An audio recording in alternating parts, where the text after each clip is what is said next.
When it comes to Father's Day, some things never change. Dads want steak.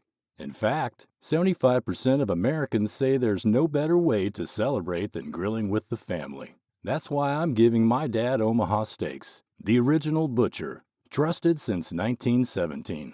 Their steaks are aged for tenderness, hand-cut by master butchers, and full of rich, beefy flavor. I recently tried their filet mignon and all-new smash burgers. Incredible quality and so easy to prepare. Whether it's beef, burgers, chicken, or seafood, every bite is backed by their 100% money-back guarantee. This Father's Day, give Dad the world's best steak experience with Omaha Steaks. Visit omahasteaks.com for guaranteed perfect gifts that deliver legendary quality. And for an extra $35 off, use promo code FLAVOR at checkout. That's omahasteaks.com and an extra $35 off with promo code FLAVOR at checkout. See site for details.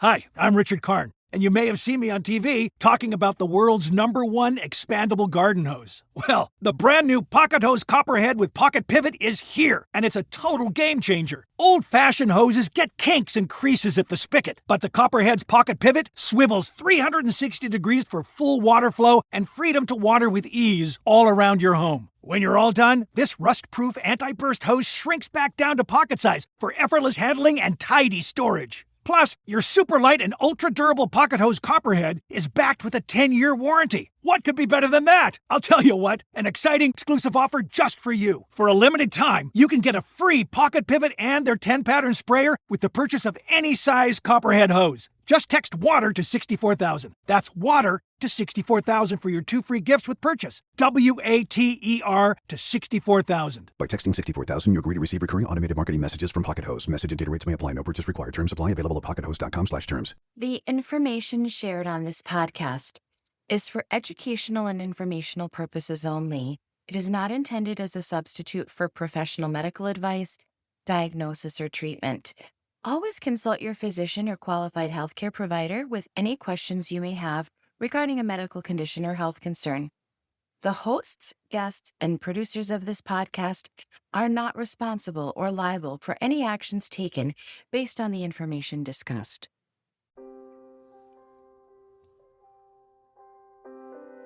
Hi, this is Dr. Stephanie Wautier, and I'm the host of Conversations with a Chiropractor. This is not a health how-to, but rather a conversation with some amazing people I've had the pleasure of being with on my journey of life. Think of it more like Tuesdays with Maury, a fireside chat, or chicken soup for the soul. Grab a cup of coffee, sit back, and enjoy this conversation with a chiropractor.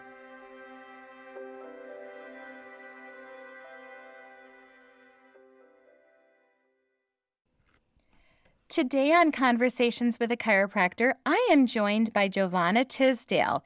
Jovhannah is an energy healing practitioner. She's a licensed massage therapist and body worker. She's a spiritual life coach, intuitive tarot reader, and she is dedicated to guiding souls towards deeper healing.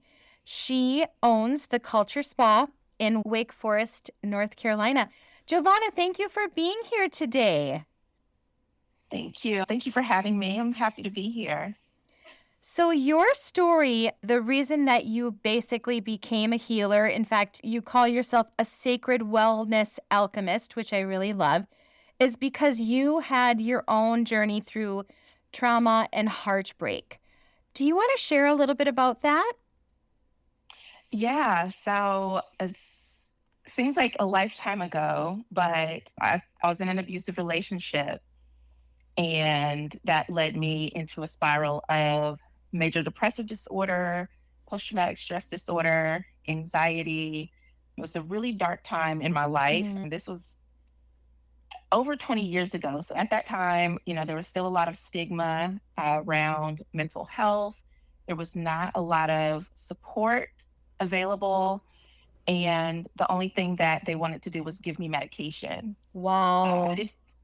Yeah, and I felt that I needed it at the time because I really wasn't in a good place. I was, suicidal at times, and I knew I needed something so that I could continue existing. So I started an antidepressant, and it made me feel disconnected from myself. So it was forcing me to feel happy, even though internally I knew I didn't feel good. So it was just a really disconnected feeling, and I did not like that. I hear that from people who have bipolar disorder or anxiety or depression, that sometimes the medicine evens them out or gives them like a false sense and they don't feel like themselves. And that's like Yeah. prohibitive to them staying on the medicine. Yeah, it was an interesting feeling. And I didn't like it because I knew that there was something still, like it was just covering up the symptoms Yeah. instead of bringing it to a place of healing. And what I found like really disturbing is that, there was a specific occurrence in my life that caused this shift in my mental health and emotional health. And it was like the doctors, the psychiatrists, they did not want to address it. It's just like, oh, you're depressed. Here, take this medicine. We're not going to figure out what the root of this is and how to navigate it. And so basically, when they told me I would just have to take an antidepressant for the rest of my life, that was like, okay, no, I refuse to accept this. And I started looking into natural and alternative methods of healing while still taking the antidepressant because I knew I needed it at that time. Yeah. And I started going to an acupuncturist. I started yoga, meditation, and I truly, truly believe that yoga and meditation saved my life. Wow. My meditation teacher she taught me how to meditate and introduced me to crystals. I started diving into crystal healing and Reiki and working with essential oils. I started using all of these things to support myself mentally, spiritually, emotionally, and physically. And I started weaning myself off of the medication. And I swear by these techniques. Yeah. And I want to be clear because sometimes, there is intervention is necessary. Sometimes medicine is necessary. So don't just, if you need it, take it and find additional supports and treatments to help you. And it's funny because also at that time, I was going to a chiropractor because physically, it felt like my body was also locking up. Like my hips would sometimes creak like a door that needed oil. So I was going to chiropractors to get my body realigned and just all of these different things. And that's what kind of led me into this holistic mind, body, soul healing because it truly is transformational. Yeah. When we have those different layers of support, it just creates a beautiful basket weave of healing that just really supports us. Absolutely. And were you raised in a home that was like open to alternative healing? Or was your upbringing a little bit more traditional Western medicine? What was that like for you? So growing up, my mother is from Costa Rica. So I will say growing up, I did have exposure to using herbs and teas and things like that for physical healing. So I think having that knowledge and that experience helped me to understand, okay, there are other things outside of just taking medication that can support me. So I'm really grateful for my mom for those experiences. Oh, absolutely. Would you say that during the time that you sort of ended this abusive relationship that you had a really strong support system? Did you have a lot of people helping to, find the right people on the journey? Like, what was the acupuncturist? Did you have a lot of people that were sort of helping and supporting that journey? Unfortunately, at that time, no. My parents didn't really understand mental health. So it was that stigma and it was you just need to get over it or push through it or, it's not that bad. And I don't think most people understand the side effects of abuse, whether it's physical, emotional, mental. There's so many different facets when it comes to abuse and the way that affects us, which is why I'm really compassionate to other people because we just never know what someone is going through, what's going to be supportive for them. But yeah, at that time, I only had myself. And I think that's what made it a lot harder felt like everyone was looking at me like, oh, you're just weak, you're a failure. It's like, nothing's wrong with you. You're just making things up. And it's like, no, literally cannot control how I'm thinking or feeling right now. And that is such a helpless place to be in. Yeah. When you feel powerless and when you feel like people don't understand what you've been through or don't understand the enormity, you can feel very helpless, hopeless. So how Yeah. cool that you were able to find these people in your path and start this healing journey. Yeah, it is a miracle, I'll say for sure. Because now a lot of people aren't that strong to be able to take all of that stuff by themselves and navigate it without having a strong support system. Yeah. I don't recommend it. And, I had to process and heal from that aspect of things too. Like, where were you guys when I really needed you? And why couldn't you be there for me? Like, why couldn't you understand what I was going through? I had to also like process that.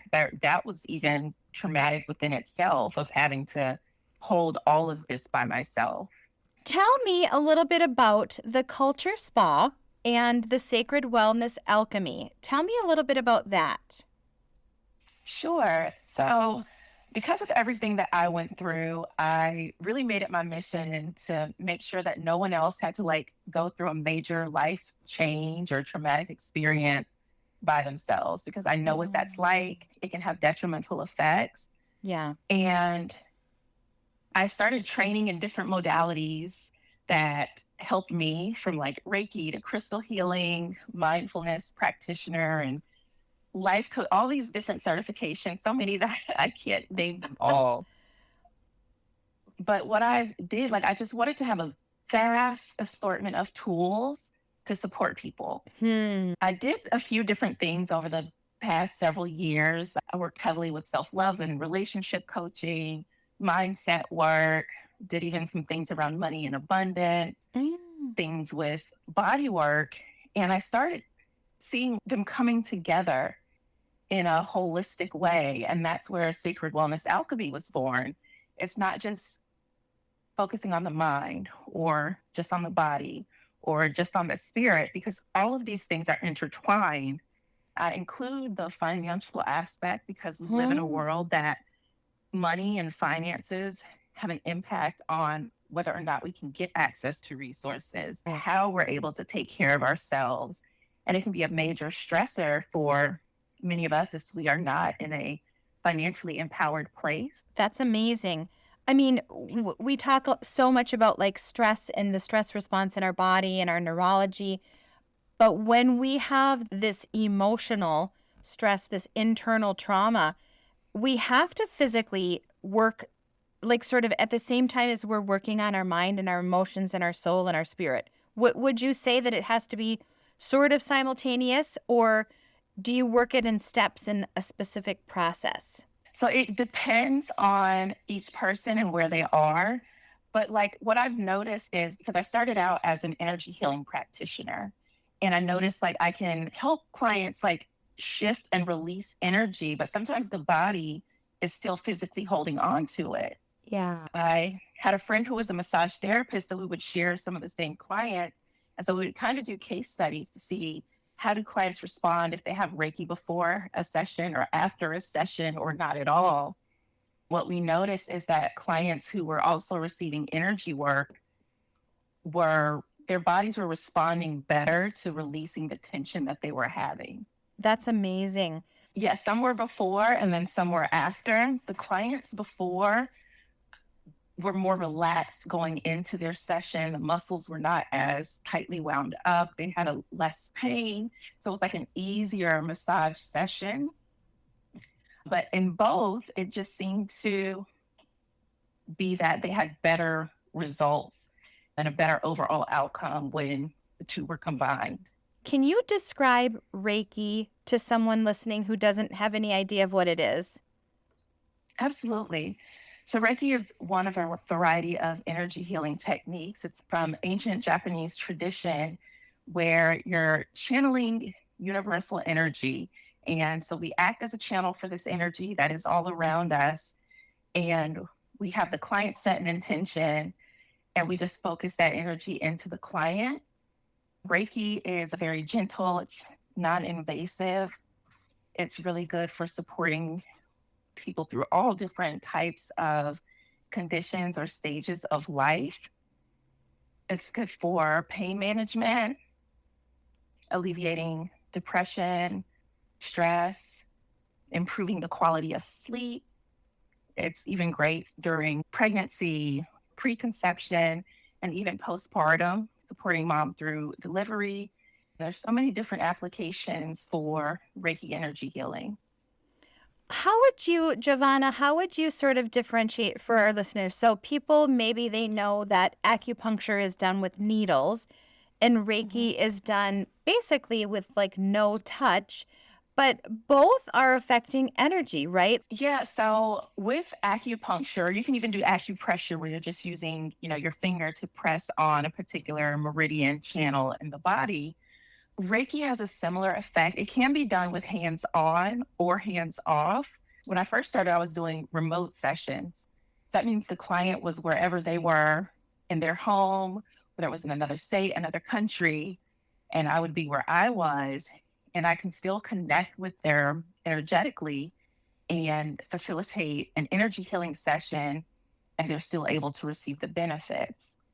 So it's kind of like Wi-Fi, right? It's Right. everywhere. We can't see it, we can't touch it, but we know it's there because we can connect to it. Would you say that some people don't really even know what they need?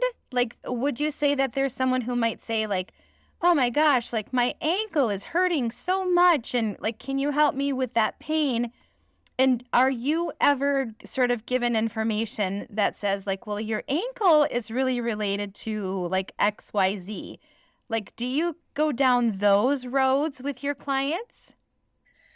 Sometimes I give my clients the opportunity because not everyone wants that type of information. They might just want the physical benefits and maybe not the intuitive messaging. Sometimes images will come up or sounds or words or just a feeling.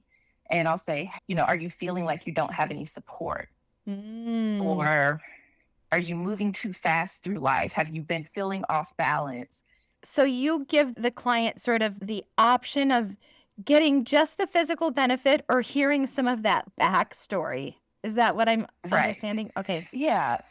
So I'm like, I had a few things come up during your session. If you're open to hearing them, I'd be more than willing to share. And sometimes clients aren't. They're like, that's beyond, my wheelhouse. So I'll just, keep that information.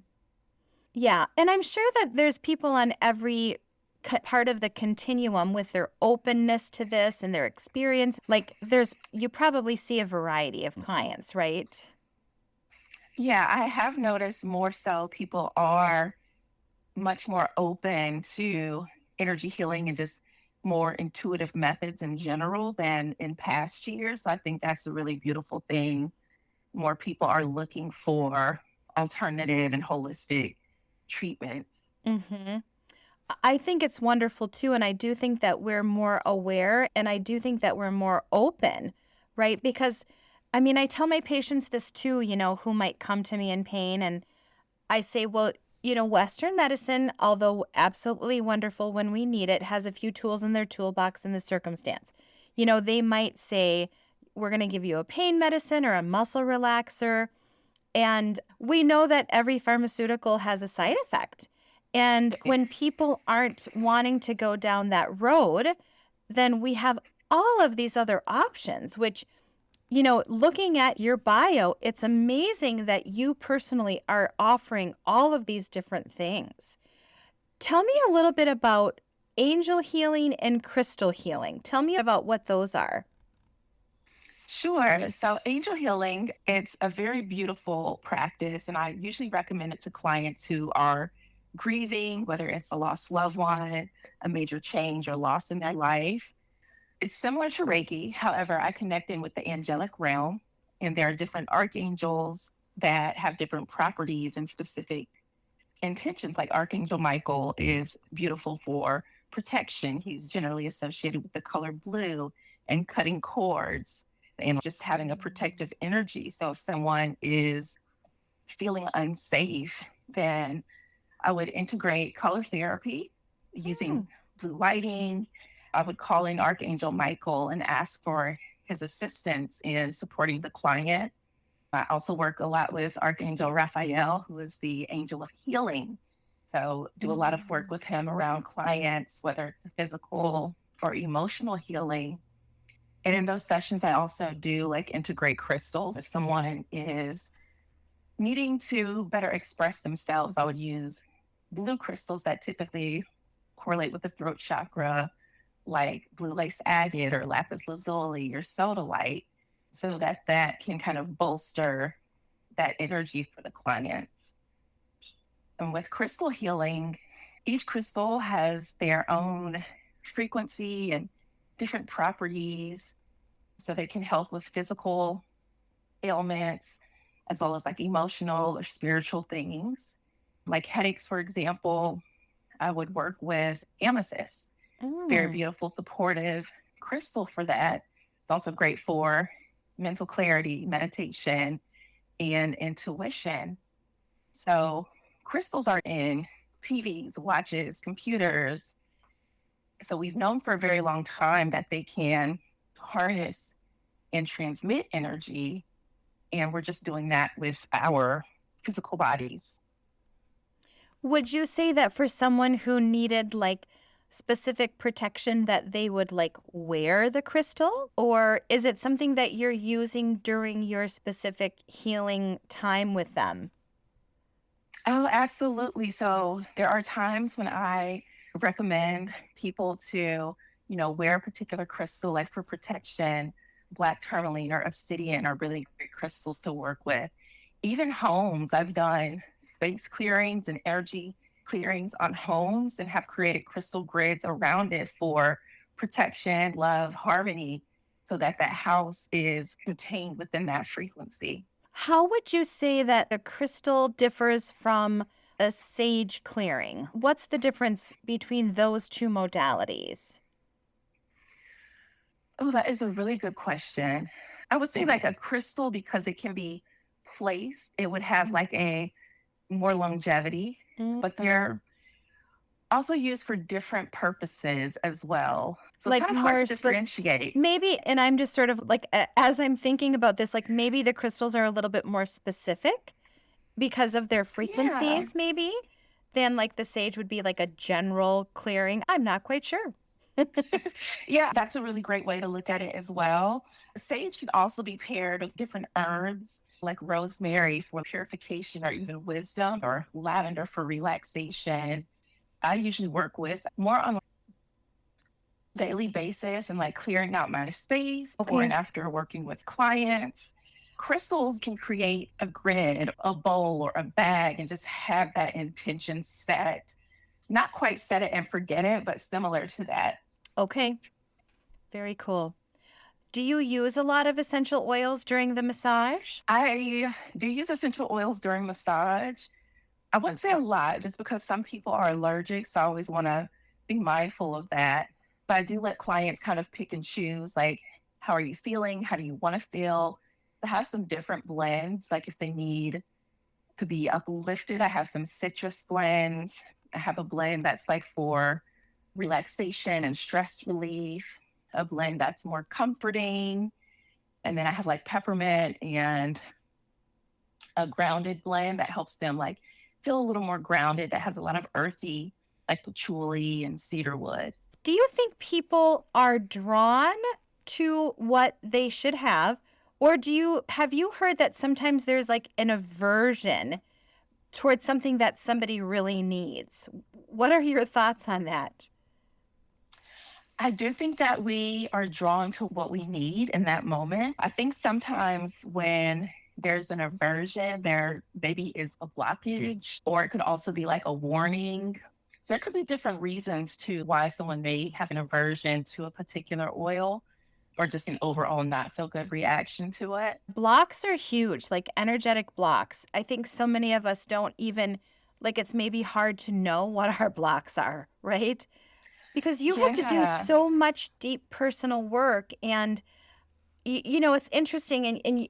I mean, I don't want to dig too deep into your past and your trauma, but it probably took you years and years to get through the layers and the layers of what that had done to you.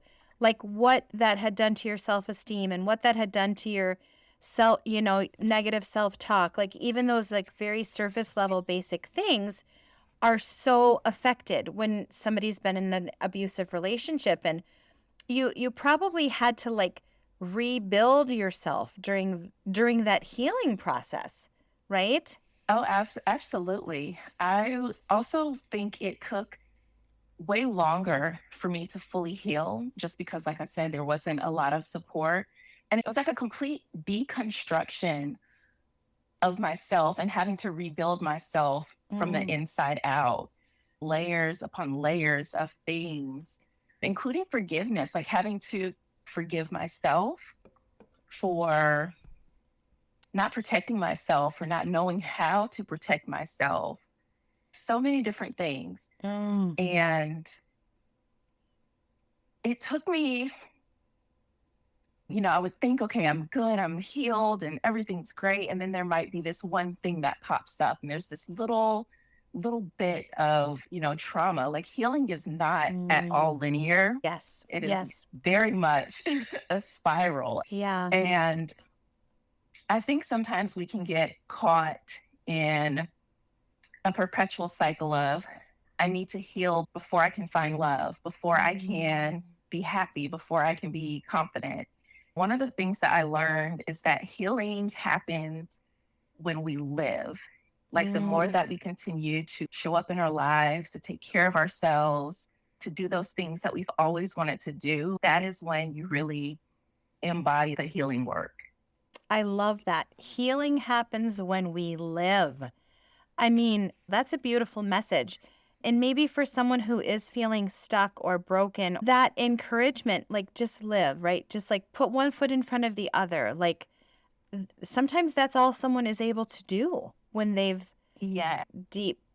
Yeah, there were times where like I would force myself to think of something positive because at times like there was nothing worth like just nothing positive that I could think of. So it'd be like the sun is shining, breathing. Like that means I'm still alive. I still have another chance at making my life better. So just finding those small nuggets of gold throughout the day. And I'm a huge believer in baby stepping things. Tiny increment of whatever it is until you can get to that full stride. Jovhannah, this is probably an odd question. I love the baby step thing. Do you feel like people can reach a point of true healing? Do you feel like there's always going to be something, or do you feel like people can really reach that highest level? I think that there's always going to be something, just depending on our life experiences and just the way life works, right? We think everything is great. And then all of a sudden, we get let go of from our jobs, or the car breaks down at the worst time, or just these curveballs come at us. And for that moment, we may forget about all the healing that we've done, and we may go back into like old habits and old thought patterns. So I think there's always going to be something that can help us to grow and elevate. I don't know that there's ever going to be I've made it to the final level. Right. Like I'm on the top of the mountain and I get my badge of honor. Right. Yeah. Yeah. I had a really busy week and I told my friend who's working on a lot of stuff, and she's like, "Oh, I'm just, I'm healing and it's hard and it's deep." And I said, I turn myself on and off sometimes. I'm like, right now I have to be in the sort of natural fleshly doing mode. Like I have to get through the days of doing. And maybe that's not the right thing, like to think of it as a faucet where I'm like allowing myself to sort of be a little bit more self-aware, or I don't know, what would you say to somebody who perhaps has the tendency to be type A, focused on their to-do list? What are some little things that they can do every day just to put them in a better healing state? I would say make sure you're at the top of your to-do list and Oh. make sure that you are at the top of your to-do list. Find one thing to do for yourself each and every day.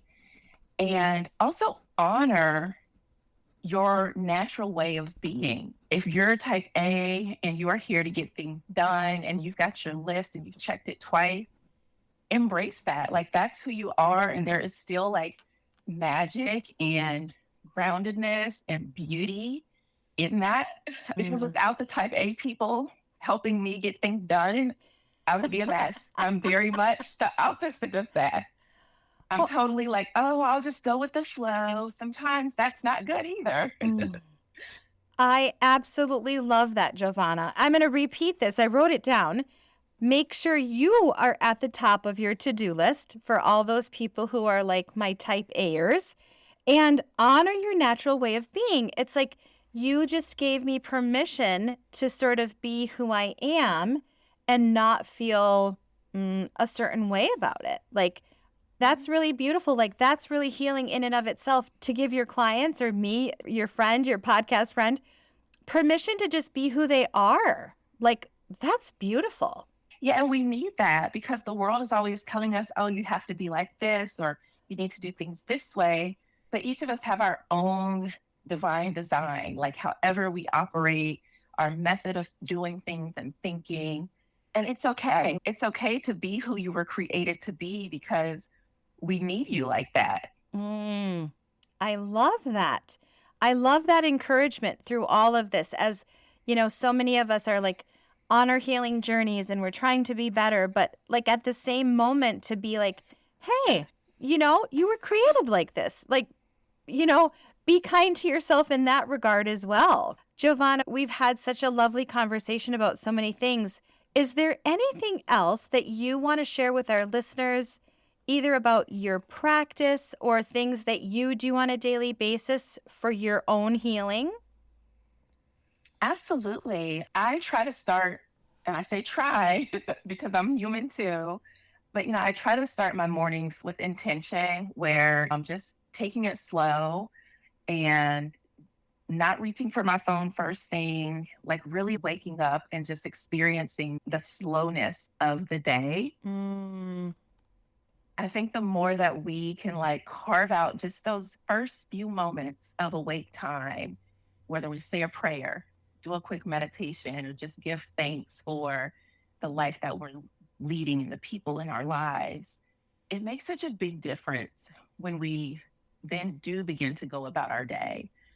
I feel like we're so connected, and usually for most of us, the first things that we're grabbing is our phone with all the notifications, the bright lights, and this is for work and this needs your attention, that it snatches your energy like immediately. And it's sort of like going down a slide. Like, instead of you basically taking a walk, you slip down a slide of whatever is on the screen or whatever that made you think or feel, or that perhaps it was even triggering. Like, yeah, I love that. Yeah, start your day with intention. And yeah, don't jump on your phone first thing. Yeah, love that. Yeah, I'll say if you're using your phone as an alarm clock, just get an alarm clock, put the phone in like the kitchen or the living room so it's not even in your space. And that way it's not the first thing that we've been trained to go for and grab each day. Isn't it crazy how sometimes your phone will tell you how much screen time you had? And you're like, no, that's not possible. Like, I wasn't on my phone that much. Yeah, I look at it and I'm like, what have I been doing? Right, exactly. What are some other things that you do every day to keep yourself in your best pure healing energy? Some sort of body movement practice, even if it's just like a quick dance break just to shake things out, going for a walk, something to just move my body. A lot of times I have clients, I'm like, are you stretching? Are you drinking enough water? And they're like, no, but I know I need to. There are these little things that we can do each day that will improve our overall health and wellness. And it's like, we're so busy that we just can't carve out like 5 to 15 minutes to just do something beneficial for our body. Taking a walk is like, it's free therapy. It's great exercise. It's a good mood shifter. If ever you're angry or sad, go for a walk. You will definitely feel better at the end. I love that. So, yeah, incorporate some sort of body movement practice into your day. You know, I think so many of us women who, you know, overweight or underweight or whatever normal weight, our body image has become such a fight. I feel like exercise has become punitive. Like, you know, exercise has become a way to punish yourself, or was a way to punish yourself. And I think that for some people who have that in their history, exercise or body movement is not self-love. And so to even change the narrative of that, like everything that you just said was about self-love, right? Like move your body for yourself, you know, move your body because it's going to help you feel better mentally, emotionally, physically. Not move your body so that you can burn like X many calories, or so that you can fit into, you know, this size jean. I think that some of us have this weird thing about movement because it has been punitive in our past, you know? Yes. That's why I don't call it exercise. That to me has just such a negative connotation. I like body movement. That way it's just, I'm just moving my body. Maybe I'm doing it for fun because it feels good, but there's no outcome attached to it. It's just something I'm doing for myself. I love that, Jovhannah. So we're going to wake up with intention. We're not going to jump on our phone. We are going to lovingly move our bodies. What else are we going to do every day to feel and be healthier and more energetically clear? I would say before bed, have a notepad and just empty your head out. Whatever comes to mind, whether it's the grocery shopping, those things you got to do tomorrow, jot it all down so that it's not keeping your mind running at night, and go to sleep without those things on your mind. I love that. Well, it has truly been a pleasure to sit down with you today and talk about your amazing healing realm and what you do, and giving our listeners so many actionable tips. And I'm going to make some really fun, cool things for some of these tips that you gave us. Like, I've really been moved by them. It's been an honor to have you on this show. Oh, thank you so much for having me. Thank you. I hope that everyone is able to take something away from our conversation. I think they will. I really think that it's going to hit for a lot of different people in a lot of different ways. Jovhannah, I am going to put a lot of things in our show notes and on social media, but do you want to tell people how they can find you if they wanted to do like an energy clearing session across the country, wherever they live? You can find me at JovhannahTisdale.com. I'm also on Instagram and social media as Jovhannah Tisdale. You can connect with me there, send a message, DM, whatever, and I'd be happy to get you scheduled. Awesome. Well, it has been a pleasure, Jovhannah. You have a great rest of your day. Thank you so much. Enjoy the rest of your day too. Bye-bye. Bye-bye. Thank you so much for listening. If you've enjoyed this podcast, would you please rate it, review it, like, or subscribe? You can find me on social media at wautierwellness.com, Dr. Stephanie Wautier on Instagram, or Wautier Wellness Chiropractic and Massage on Facebook. And I'm so curious where your next conversation will take you. If you want to feel more connected to humanity and a little less alone, listen to Beautiful Anonymous. Each week, I take a phone call from one random anonymous human being. There's over 400 episodes in our back catalog. You get to feel connected to all these different people all over the world. Recent episodes include one where a lady survived a murder attempt by her own son. But then the week before that, we just talked about Star Trek. It can be anything. It's unpredictable. It's raw. It's real. Get Beautiful Anonymous wherever you listen to podcasts.